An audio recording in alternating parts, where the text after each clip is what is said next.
नमस्कार दोस्तों, मैं आपका दोस्त बजरंग प्रजापति एक बार पुनः आपके सामने उपस्थित हूं अमर कथा महाभारत का एक और किस्सा लेकर। आपने महाभारत की कहानी तो अवश्य सुनी होगी, पढ़ी होगी या फिर आपने किसी धारावाहिक में देखी होगी, लेकिन क्या आप पूरी महाभारत की कहानी को जानते हैं? तो इसका जवाब होगा नहीं।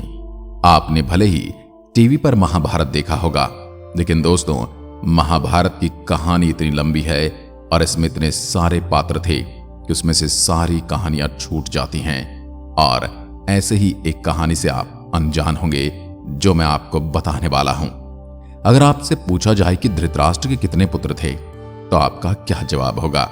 शायद आप में से ज्यादातर लोगों का जवाब 100 होगा, क्योंकि हम सभी यही पढ़ते आए हैं कि गांधारी को 100 पुत्रों की प्राप्ति का वरदान प्राप्त था, जबकि वास्तव में धृतराष्ट्र के 100 पुत्र नहीं थे, बल्कि उसके 101 पुत्र थे।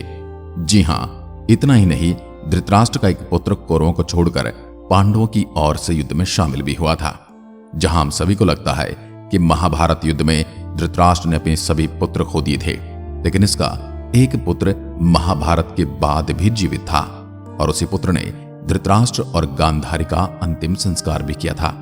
आपको इस बात पर यकीन करना थोड़ा मुश्किल होगा, लेकिन जब आप इस वीडियो को देख लेंगे तब आप भी मेरी इस बात पर यकीन करने पर बाध्य हो जाएंगे।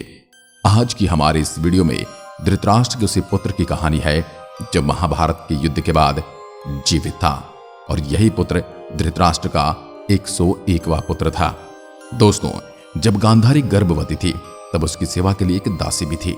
उसी समय गांधारी के पुत्रों का जन्म नहीं हो पा रहा था और धृतराष्ट्र को अपना वारिस चाहिए था, इसलिए उसने गांधारी की दासी के साथ संबंध बना डाले।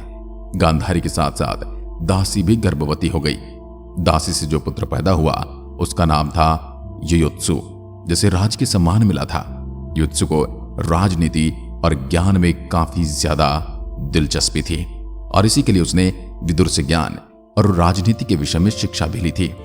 अब आपके मन में यही प्रश्न उठ रहा होगा कि जब युयुत्सु धृतराष्ट्र पुत्र था तो उसने पांडवों की ओर से युद्ध क्यों लड़ा?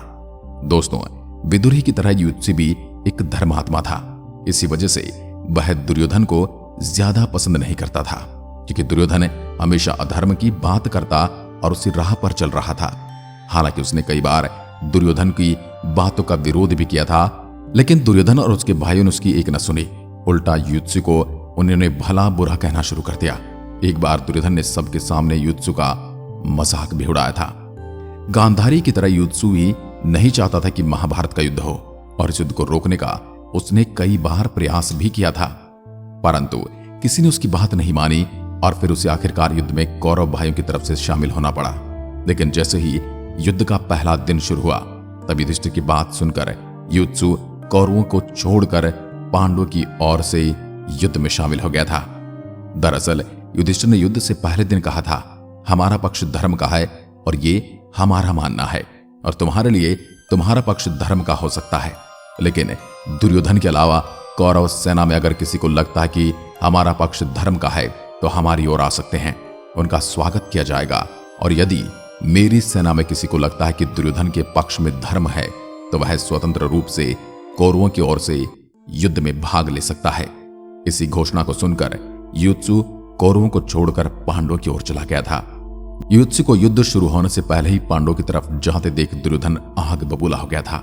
इधर युधिष्ठिर ने युयुत्सु को सीधे युद्ध के मैदान में जाने से रोक दिया, क्योंकि जब दुश्मन पक्ष का कोई योद्धा सामने वाले पक्ष में जाता है तब उसके साथ दुश्मनी थोड़ी ज्यादा गहरी हो जाती है, भले ही वह अपने परिवार का ही क्यों ना हो, भले ही वह उनका भाई ही क्यों ना हो।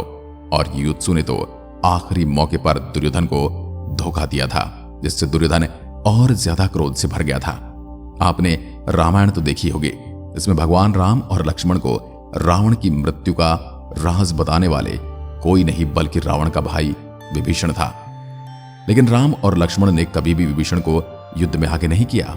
ठीक इसी तरह युधिष्ठिर ने भी युयुत्सु की योग्यता को देखते उसे युद्ध में शामिल न होने की सलाह दी, जबकि युयुत्सु को योद्धाओं के लिए हथियार लाने और बाकी के प्रबंध और इलाज उपचार आदि का कार्यभार सौंपा। युयुत्सु ने अपने दायित्व को पूरी जिम्मेदारी के साथ निभाया भी, और अभाव के चलते भी उसने पांडवों को कभी भी हथियारों और रसद की कमी नहीं खलने दी। वहीं उलूपी के राजा को भोजन व्यवस्था का काम दिया गया था। युद्ध क्षेत्र में गए योद्धाओं और सैनिकों के लिए हजारों शिविर बनाए गए थे, जिसमें भारी मात्रा में खाने पीने की वस्तुओं का प्रबंध किया जाता था और दूसरे शिविरों में हथियार रखे जाते थे। दोस्तों, क्या आप जानते हैं महाभारत युद्ध में युयुत्सु ने एक अहम भूमिका निभाई थी और इसके साथ ही वे धर्म का प्रतीक भी कहलाए, क्योंकि भले ही बुरी संगत और बुरे लोगों के बीच रहे, उनके बीच ही पले बड़े, लेकिन फिर भी उन्होंने कभी धर्म को नहीं छोड़ा। युद्ध में जो 18 योद्धा बच गए थे, उनमें एक नाम युयुत्सु का भी था। और युद्ध समाप्ति के बाद जब युधिष्ठिर हस्तिनापुर के राजा बने, तब उन्होंने युयुत्सु को अपना मंत्री नियुक्त किया था। जब माता गांधारी और धृतराष्ट्र की मृत्यु हुई थी, तब उनके इसी बेटे युयुत्सु ने ही उनका अंतिम संस्कार और बाकी के कर्म कांड किए थे। आज की वीडियो में बस इतना ही। यदि आप ऐसे ही किसी और पात्र के बारे में भी जानना चाहते हैं तो उसका नाम कमेंट में लिखकर जरूर बताएं। हम आपको उसके बारे में भी वीडियो बनाकर विस्तार से बताएंगे। आज के लिए बस इतना ही। जय हिंद, जय भारत।